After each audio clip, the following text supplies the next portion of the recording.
what he's gone through is nothing short of amazing. Hard work, dedication. Whenever you think you're having a bad day, this guy went through years of having bad days. He had everything that he wanted was gone.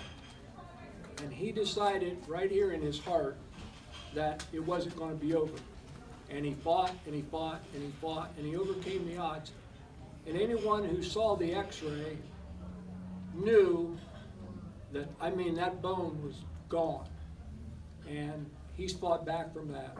The other thing is if you ever want to have a partner, this is the guy's size you want to have right there. You get very little back talk when you're with a guy like this. Congratulations, Mike.